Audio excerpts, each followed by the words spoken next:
नमस्कार मित्रांनो, आजच्या भयकथेमध्ये आपण तीन भावांना कोकणामध्ये रात्रीची नदीमध्ये मासेमारी करताना आलेला भयानक अनुभव आज या भयकथेच्या माध्यमातून अनुभवणार आहोत.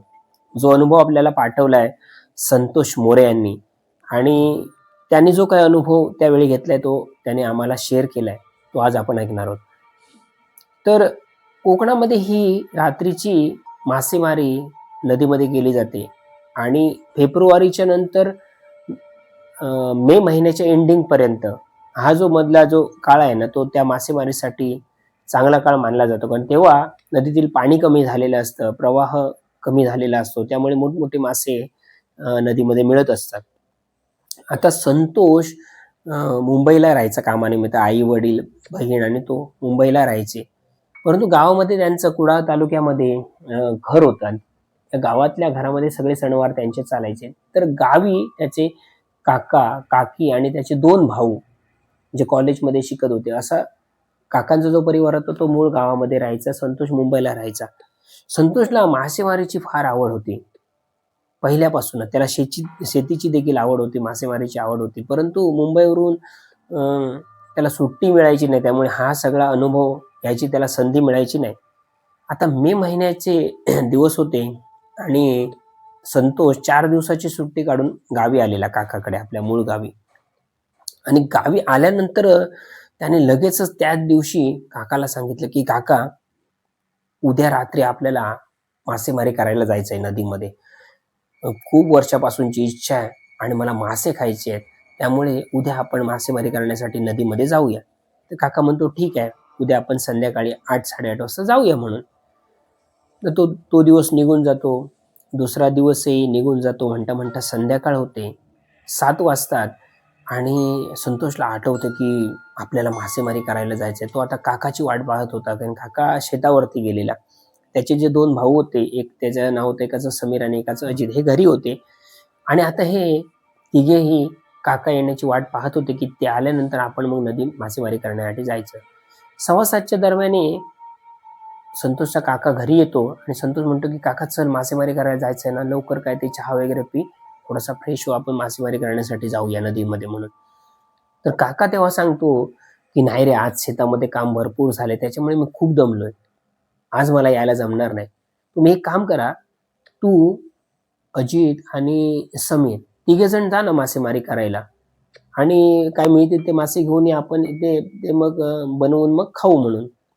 तर संतोष म्हणतो ठीक आहे, तू नाही येत तसं मग आम्ही तिघे जण जातो.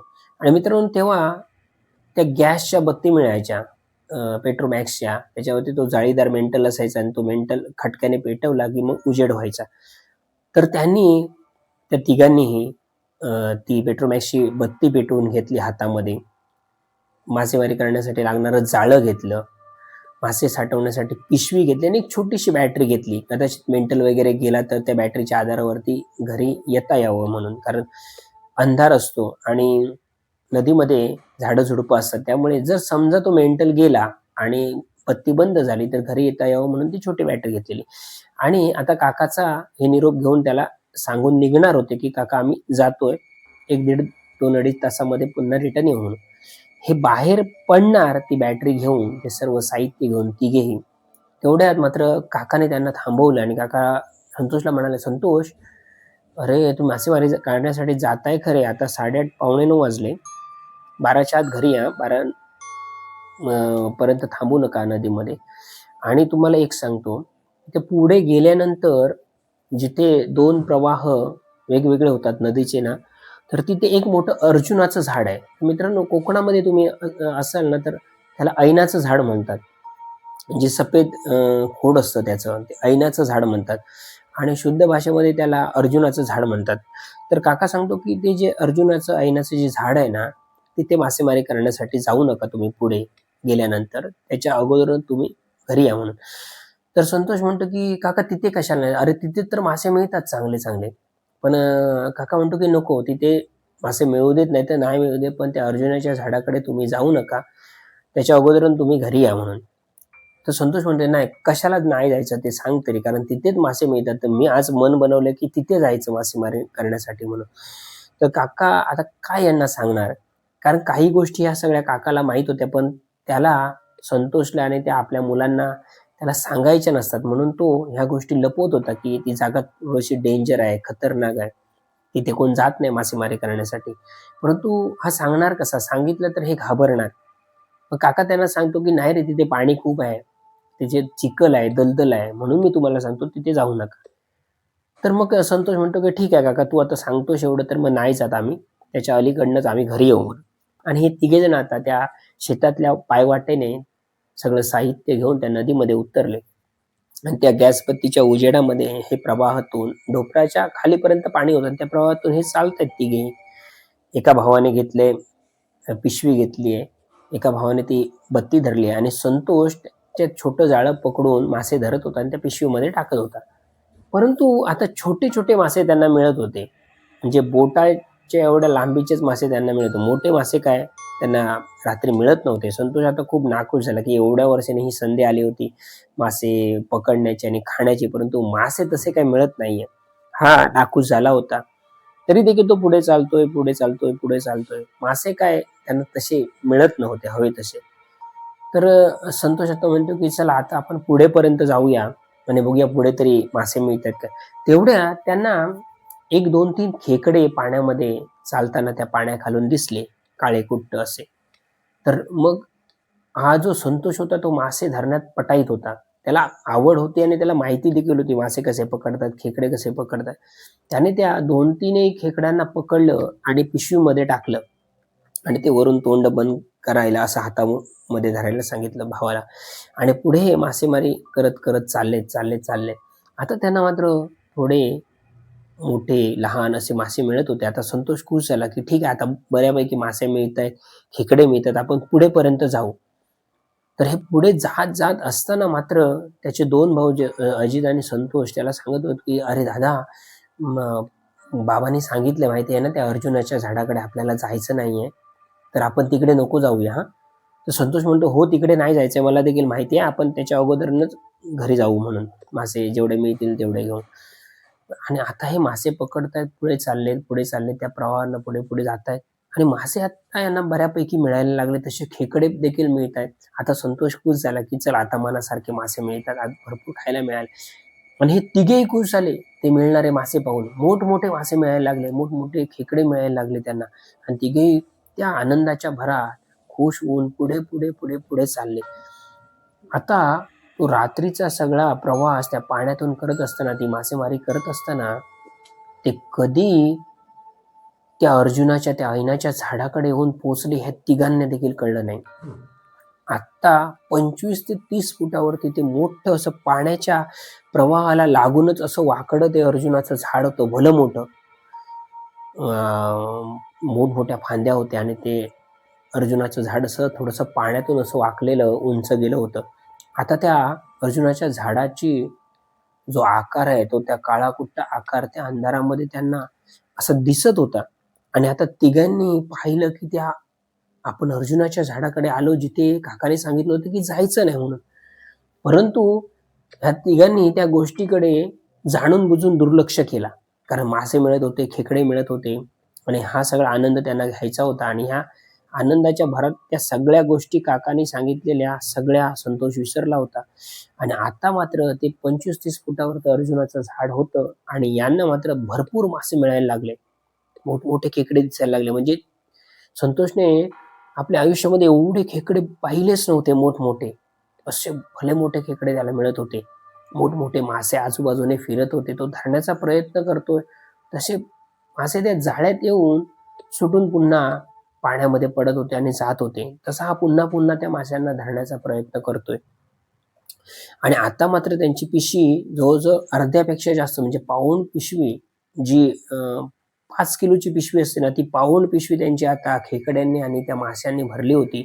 आता हे दोघेही भाऊ संतोषला सांगतात, "दादा बस झाले ना मासे एवढे, भरपूर झाले मासे."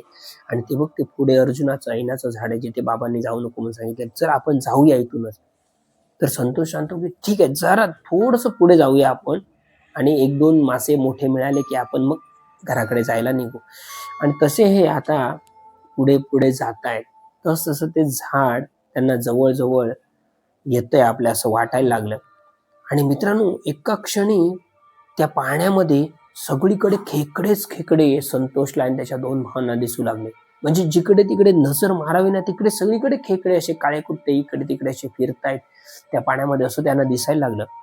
आणि संतोषचा मोह काही आवरेना. तो म्हणतो की जेवढे मिळतील तेवढे मी खेकडे पकडणार आहे म्हणून.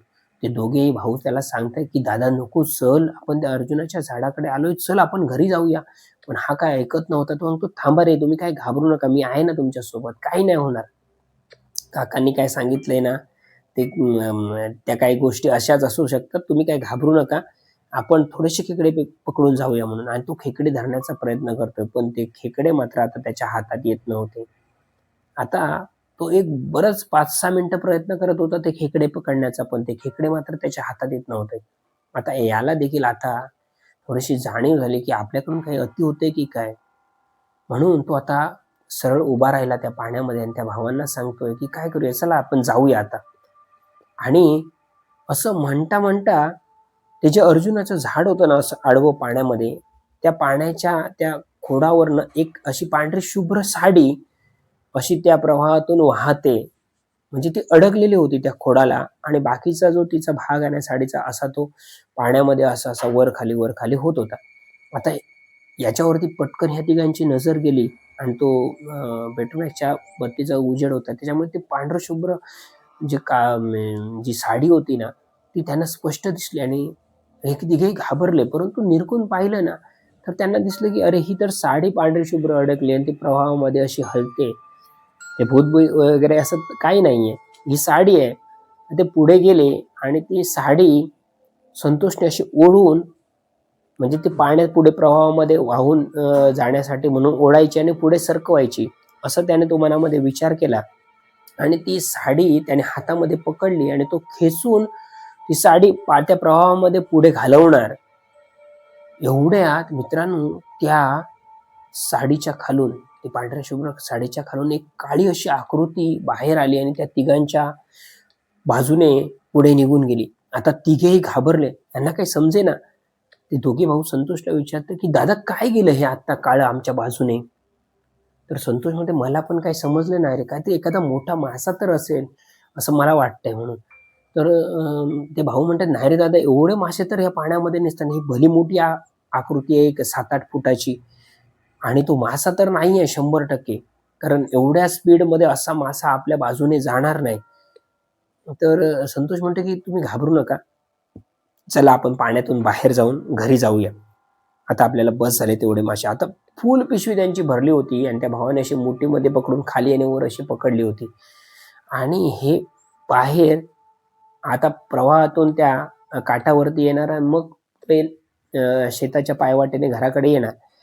जसे ते पाण्याच्या आणि त्या काठावरती येणार तेवढ्यात जी काळी आकृती होती ना त्यांच्या बाजूने फिरली, ती आकृती पुन्हा अशी आली आणि त्याचा जो समीर नावाचा जो एक भाऊ होता छोटा, त्याच्या पायाला त्या आकृतीने पकडलं, एका पायाला. जसं त्याला पायाला पकडलं ना, समीरला समजले की कोणीतरी आपल्याला पायाला पकडलं पाण्यामध्ये म्हणून. आणि पाणी पूर्ण असं गढूळ झालं. त्या आकृती जी अशी उलटी सुलटी फिरली ना, त्यामुळे पाणी गढूळ झालं, त्यांना काही दिसेना. परंतु समीर सांगतोय आपल्या भावाला संतोषला, अजितला की दादा मला कोणीतरी पकडलंय पायाने, माझा पाय उचलत नाहीये, मला कोणीतरी पकडलंय. तर संतोष सांगतोय कोण पकडणार नाही रे, तुझा पाय चिखलामध्ये वगैरे रुतला असेल त्यामुळे तुला वाटतंय. ते म्हणतो की नाही दादा, मला कोणीतरी पकडलंय, मला खेचा वरती, मला खेचा. आता हे दोघेही काठावरती आले, अजित आणि संतोष, आणि त्याला जोरदार खेचण्याचा प्रयत्न करतात, परंतु त्याचा एवढा पाय असा घट्ट कोणीतरी पकडला होता ना, त्याचा पाय निघत नव्हता. ह्याने आता संतोषने काय केलं की पाण्यामध्ये हात घातला. पाणी खदूळ झालेलं होतं, एक 2-2.25 फुटाचं जे पाण्याची लेवल असेल, आणि त्याने प्रयत्न केला की नक्की समीरचा पाय कुठे अडकला, म्हणजे चिखलात अडकलाय किंवा काय झालं हे पाहण्यासाठी. म्हणून त्याने त्याच्या पायाबरोबर असा खाली पाण्यामध्ये हात घातला आणि तो चाचपतोय की त्याचा पाय नक्की कुठे फसलाय, कुठे अडकलाय. एवढ्यात मित्रांनो, जी कोण काळी शक्ती होती ना, त्या शक्तीने आता संतोषचा हात पकडला. संतोषचा हात पकडला आणि समीरचा जो पाय होता तो सुटला आणि समीर काठावरती आला आणि संतोषचा हात त्या आकृतीने पाण्यामध्ये दाबून धरलाय. आता संतोष जोरजोरात ओरडायला लागला की अजित, अरे समीर, अरे मला बाहेर काढा, माझा हात कोणीतरी पकडलाय. तर समीर सांगतो की दादा, अरे माझा पाय सोडलाय, तुझा हात कोणीतरी आता धरलाय. आता हा ओढण्याचा प्रयत्न करतोय, परंतु त्याचा हात काही येईना, कोणीतरी पाण्यातच दाबून धरला होता. हे दोघेही भाऊ आता ते पेट्रोमॅक्सची बत्ती त्यांनी खाटावरती ठेवले आणि दोघेही संतोषला ओढतायत बाहेर येण्यासाठी, परंतु त्याचा हात एवढ्या जोरात कोणीतरी त्या पाण्यामध्ये दाबून धरला होता ना की त्याचा हातच खेचून येईना. एवढ्यात त्या पाण्यामध्ये कोणतरी अशी काळी आकृती वरती आली आणि लगेच खाली पुन्हा पाण्यामध्ये गेली. तशी पाण्यामध्ये गेली ना, तसा संतोषचा जो हात होता थोडासा ढिला झाला. जसा हात ढिला झाला तसा त्याने लगेच पाण्यातून बाहेर हात काढला आणि मग ती गॅसपत्ती घेऊन आणि ती माशाची पिशवी घेऊन हे जोरदार त्या काठावरनं वरती त्या शेताकडे येणाऱ्या पायवाटेने धावायला लागले. धावतायत. तशी ना त्या पाण्यामध्ये त्या अर्जुनाच्या झाडाकडे मोठी पाण्यामध्ये अशी हालचाल व्हायला लागली. पाणी उंच उडायला लागलं, पाणी हलायला लागलं आणि कोणतरी उड्या मारतोय किंवा काय मारतोय असा विचित्र प्रकार त्यांना तिथे जाणवायला लागला. हे तिघेही आता धावतायत वर येण्यासाठी. धावतायत हातामध्ये पिशवी मात्र संतोषने घट्ट पकडली होती माशांची. एवढी मेहनत करून पकडलेले मासे आणि तो थोडासा डेअरिंगबाज होता, त्यामुळे ती पिशवी मात्र त्याने शेवटपर्यंत सोडली नाही. ती पिशवी घेऊन तो धावतोय. आता ह्या धावण्यामध्ये पेट्रोमॅक्सची जी बत्ती होती त्याचा मेंटल खाली पडला आणि सगळीकडे अंधार झाला. ती बत्ती आता त्यांनी तिथेच टाकली आणि तिघेही जीवाच्या आकांताने धावत आता शेतावरती आले. जसे शेतावरती आले ना, तसे त्यांनी सुटकेचा निश्वास टाकला आणि तिघेही शेतामध्ये बसले. तिघांनाही खूप घाम आला होता, छातीची धडधड वाढली होती आणि यांना काही समजेना काय आपल्या बाबतीमध्ये झालं. तिघे आता एकमेकांना सांगतात की बाबांनी सांगितलेलं, काकांनी सांगितलेलं त्या अर्जुनाकडे च्या झाडाकडे जायचं नाही, त्या ऐनाच्या झाडाकडे, तरी देखील आपण त्या मासे पकडण्याच्या मोहामध्ये आपण तिथपर्यंत गेलो. आणि हे दोघे भाऊ संतोषला सांगायला लागले की दादा, मी तुला सांगत होतो तिकडे नको जाऊया म्हणून, आपण घरी जाऊया, तरी देखील तू तिथे त्या ठिकाणी गेलास आणि म्हणून हे आपल्या बाबतीमध्ये घडलं. तिघेही आता घामाघूम झाले होते. त्याने ठरवलं की नाही, आता घरी जाऊन ह्या गोष्टी सांगायच्या नाही, नाहीतर काका खूप बडबडेल आणि सांगेल की तुम्ही कशाला गेला होता त्या अर्जुनाच्या झाडाकडे. त्यांनी ठरवलं की सांगायचं नाही. आता मित्रांनो, पुन्हा एकदा एक विचित्र घटना त्यांच्या बाबतीमध्ये घडली. हे वरती आले होते सही सलामत, ती माशाने भरलेली पिशवी घेऊन. ती घट्ट पिशवी तशीच संतोषने पकडली होती. आता बॅटरीच्या उजेडामध्ये त्यांना पुढे जायचं होतं, कारण मेंटल तर तो पडला होता गॅसबत्ती बंद झाली होती. जसं आता संतोषने ती पिशवी उचलली ना, तर ती पिशवी त्याला एकदम हलकी लागायला लागली आणि म्हणून ती पिशवी त्याने तशीच हळू उघडली आणि भावाला सांगितलं की बॅटरी मारून बघ, पिशवी हलकी कशी लागते, आता तर फुल भरलेली होती. आणि जेव्हा त्या तिघांनीही त्या बॅटरीच्या उजेडामध्ये त्या पिशवीमध्ये पाहिलं ना मित्रांनो, तर एकही मासा त्या पिशवीमध्ये नव्हता. एकही, पूर्ण खाली होती पिशवी. आता हा प्रकार होऊन ते आणि घाबरले की हा काय प्रकार आहे.